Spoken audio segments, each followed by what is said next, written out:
This is breaking news from RTV6, working for you.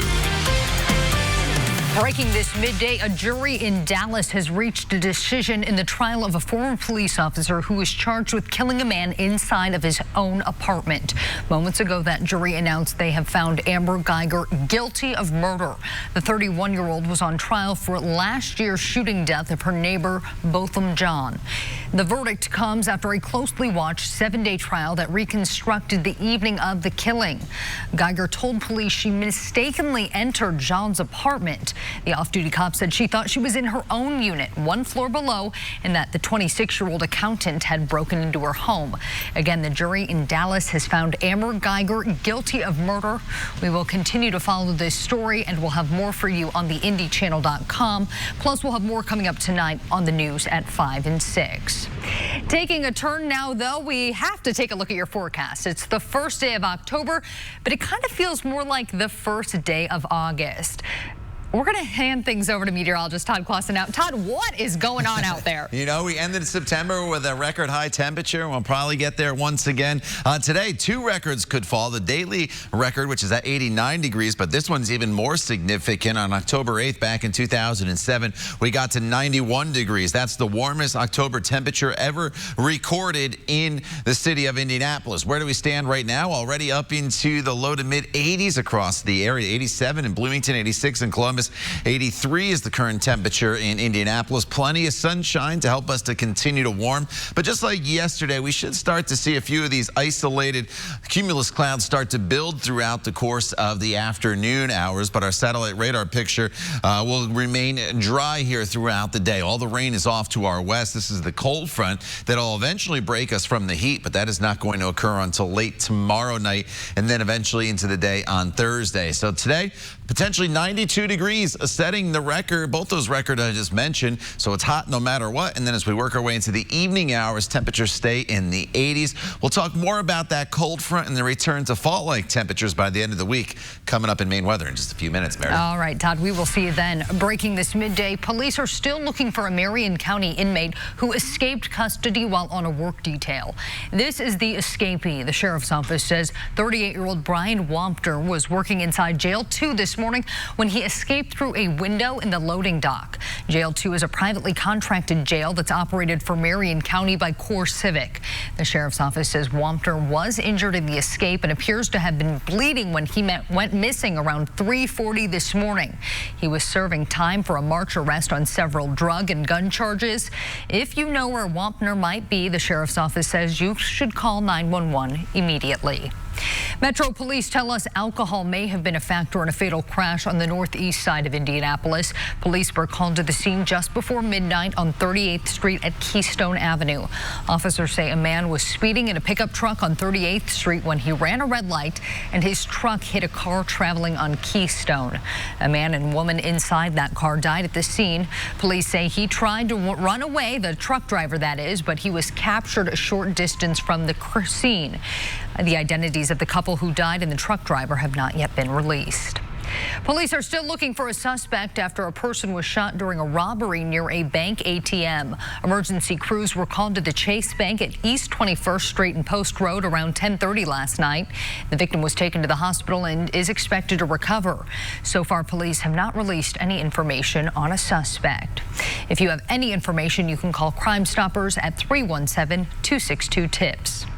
RTV6 is still trying to get answers this midday after residents tell us they have been trying to get a dangerous home torn down since last year. Parents also tell us a school bus stop near the home on the southeast side has become a hub for criminal activity. This week, kids found hypodermic needles on the ground in the area as they were getting on the bus. A woman told us they have called the Mayor's Action Center and 911, but no action has been taken. The mayor's office told RTV6 the home will be torn down by 2020, but neighbors say they'll believe it when they see it. That's a joke. We were told by the end of September. Now we're being told by the end of the year. So at the end of the year, I can be told, oh, maybe by March. It needs to be done. It's to the point it's not safe for my kids. And when it comes to the point that our kids are in danger, something needs to be done. The mayor's office says they have received 10 calls this year about the abandoned property, but they didn't know about the needles until RTV6 called them. New this midday, an update to a story we brought you on Monday after students accidentally got insulin shots. We have been told that all of the students are now out of the hospital and are okay. The mistake happened at the McKenzie Career Center yesterday morning. Staff from Community Health Network were administering TB tests to students in the CNA program, which is a requirement for their off-campus learning. Somehow 16 students were given a small shot of insulin. Lawrence Township Schools and Community Health say they are working together to get to the bottom of how this happened. New at noon, he's been somewhat down in the polls, but South Bend Mayor Pete Buttigieg is still pulling in big numbers when it comes to fundraising. Today, Buttigieg announced his presidential campaign raised $19.1 million in the third quarter. That's less than the $25 million he took in during the second quarter of the year, but it will still likely place him among the top tier of Democratic candidates. So far, the only other candidate to release third quarter numbers is Bernie Sanders. He took in more than $25 million, giving him a sizable amount to spend in the upcoming primary campaign. It is Breast Cancer Awareness Month, and right now a different kind of bank needs help from you. Just ahead, how one special donation could make a difference in the lives of several women. And the Secretary of State says it isn't feasible for his employees to give depositions in the impeachment investigation. Still to come, the reason that testimony may not start tomorrow as was scheduled. Todd. And Meredith, the heat continues here across central Indiana as temperatures are in the 80s and on our way up into potentially the 90s this afternoon. But you notice the cool air off to the west, that eventually heads our way. It's all in your Storm Team 6 forecast. You're watching the news at noon right here on RTV6. Tonight, 8/7 Central on ABC. There is a critical need for tissue donors, especially to discover life-saving cancer-fighting drugs. Joining me today is Kathleen Ridley Merriweather. She is with the Susan G. Komen Tissue Bank at the IU Simon Cancer Center. And Kathy, we were just chatting. A lot of people don't know this bank exists. So that's right. Explain it a little bit further. Absolutely, happy to. So the Komen Tissue Bank is actually part of Indiana University. We are primarily funded by Susan G. Komen Foundation. We are the only biobank in the world that collects healthy breast tissue for breast cancer research. And then researchers around the world who are doing breast cancer projects, they request our tissue to use as normal controls in their research projects, with the idea being that we really need to know more about how normal tissue becomes cancerous. Very interesting. And now there is a desperate need for a certain type of tissue. Yes. Explain this a little bit. So racial and ethnic minorities historically do not participate very well in any types of research, medical research, for many reasons, many actually valid reasons, but we really need to change that, because if we don't participate, then we cannot benefit. And so we are here today especially to ask the racial and ethnic women out there who do not have breast cancer to consider coming and donating their breast tissue on November 16th to the Komen Tissue Bank.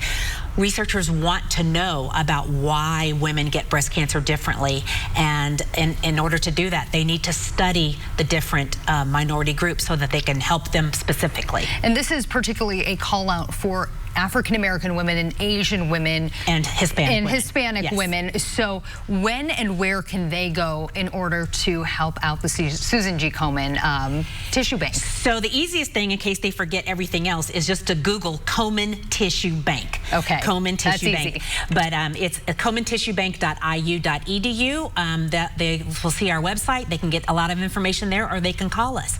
But we would just love, we also need a lot of volunteers for that event that day. Okay.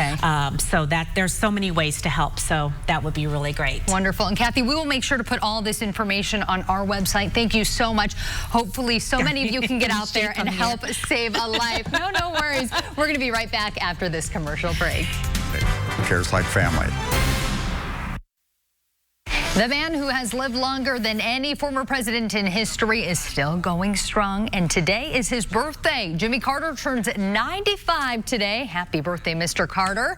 The 39th president is spending a quiet day at home in Plains, Georgia today, but he will be active again very soon. Later this month, he'll begin his 35th year of volunteering to help build homes for Habitat for Humanity.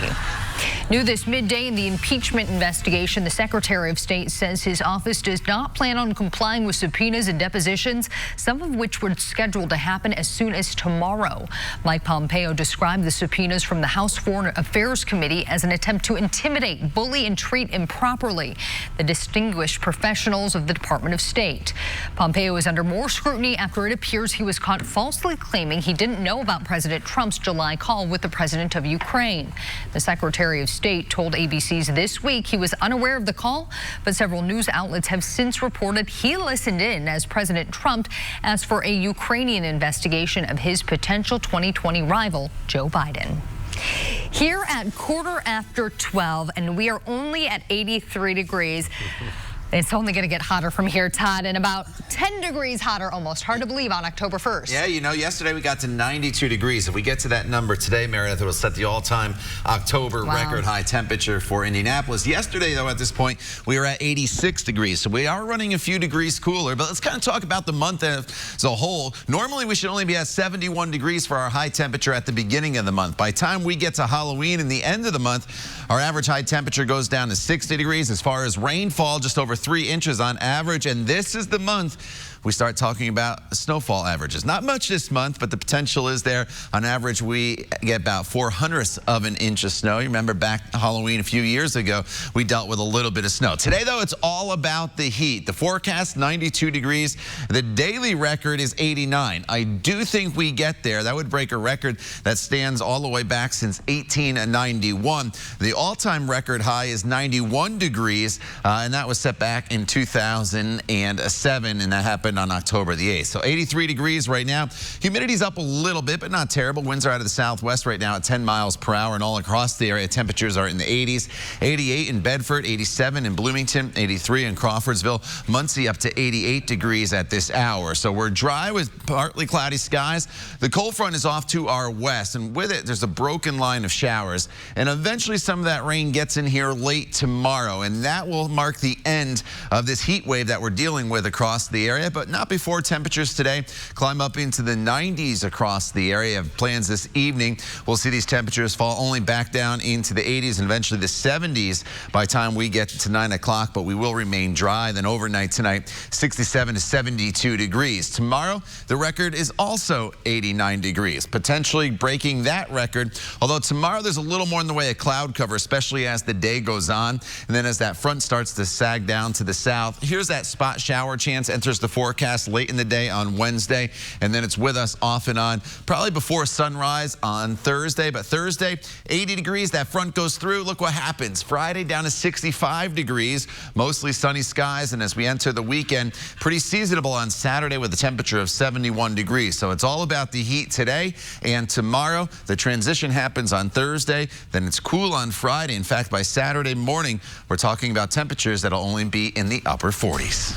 All right, Todd, thank you. He is recognized as one of the best close-up magicians in the world. He has 2 appearances on Penn and Teller's show Fool Us, and tonight only you can see Robert Ramirez live at the October Indie Magic Monthly Show downtown at the Indy Fringe Building. Thanks so much for joining me this afternoon. Thanks for having me. So explain a little bit about what is close-up magic and how does that differ from far-away magic, I suppose? Close-up magic would be stuff that happens right at your fingertips. Usually coins and cards is something that happens right at the table, opposed to like the big stage illusions that David Copperfield and David Blaine are where performing. You would make someone disappear or slice a body in half. This would be variations of that. So I like to show you kind of a variation of that. Yes, let's see what you got. All right, it starts with 52 cards, of course. Every card has to start with all the cards. I like to take any card you'd like, any card you want. You can show the camera. It's okay if I see it too, if you dare. But I see it. Okay. Perfect. I'll take the card. I'm going to place it face down. I didn't even look at it. Oh, sure. Okay, there you go. Face down in the center. All the cards start face up. All the cards start face up. We're going to take about half the cards. We're going to show them face down. I want you to do me a favor. Hold on to the edge of them like that. Yeah, perfect. Hold on tight so that they don't fall. And I want you to riffle your finger like that on the other side. And we're going to riffle them together, okay? So you're working with the world's worst shuffler right here. Look at that. Perfect. Perfect. You shuffle the cards together. You can see we did a wonderful job. Okay. Now the cards go face up into face down. You can see from the 3 of clubs all the way through, you and I both made a mess of cards mixed up face up into face down. Oh, face up into face down. But there's a way to solve this. There's a way to solve this. It's very simple. If I just snap my finger, from the 3 of clubs all the way down. Wow. You'll see every single card is face up. is now face up. Would every you look single at card, that? except for one. My card. Except for one. Do you remember what your card was? That card. The 2 of clubs. Perfect. We made a miracle happen. All right. Well, tell us a little more about what people can expect at your show tonight at Indy Fringe, 7 o'clock. Indy Fringe, I'm doing not close-up magic. I'm doing my okay. stage I was show. going to wonder how that worked when you're on so stage. you get a little taste of the close-up magic, and you're going to see some a wide variety of stand-up magic, or as we call it, parlor magic in the magic community. A lot of cool. I tap dance on the show. I play ukulele. I play piano while doing magic. So it's kind of a one-man variety show. No kidding. It's really fun. I hope you guys can make it out 7 o'clock.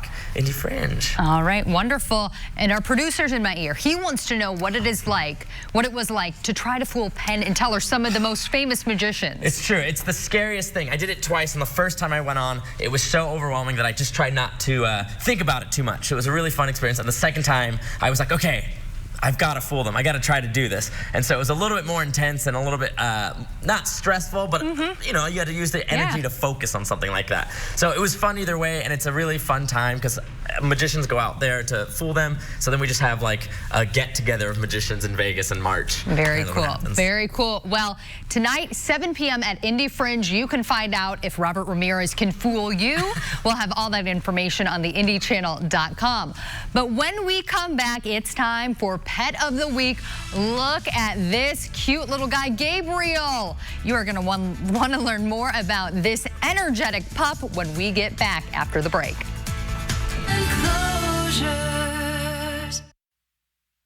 All right, Colleen Walker from Indy Humane is with us with our Pet of the Week /dog /kangaroo here. He's a jumper. He is full of energy, but he is a terrific pup.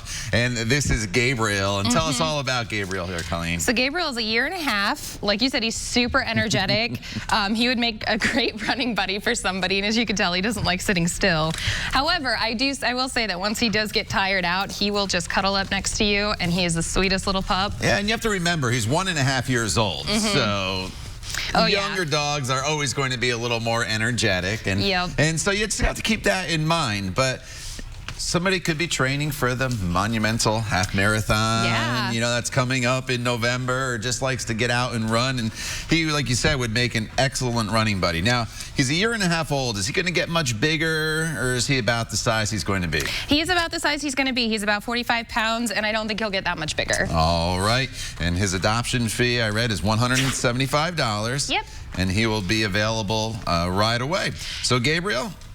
And he's good with other dogs and cats and children. All right, so it sounds like he can go to basically every home. Just know that you're going to be getting a pretty energetic pup here who is, like all our pups that we bring in every Tuesday, treat-oriented, as you can see. But look, he's obedient as well. All right, speaking of walking the dog or running with the dog, today is going to be a warm day. Make sure you and your pup have plenty of water if you're going to be out and about, because temperatures today will be climbing up into the 90s. Now, if we get to 92 degrees, which may be a little optimistic, that would be the warmest temperature ever recorded in October for the city of Indianapolis. 89 degrees, which I do think is achievable, is the daily record high, because we're at 83 already. 89 is the record for tomorrow, so it's another hot day with increasing clouds. Then the front comes through late Wednesday. Some showers possible early Thursday, but the daytime hours on Thursday should be mostly sunny with temperatures that'll be cooling throughout the day. And then look at that. By the time we get to Friday, 65 degrees. By the time we get to Saturday morning, down to 48. So we're going from about 92 degrees here this afternoon, Meredith. It's about 48 degrees on Saturday. So for the summer lovers, enjoy today and tomorrow. For your fall lovers, enjoy the weekend. It's a great week for everyone. All right, Todd, thank you, and thank you for making RTV6 your choice for news. We hope to see you back here at 5. In the meantime, we need you to run over to Indy Humane and grab Gabriel. He is such a good boy. We hope you have a great afternoon.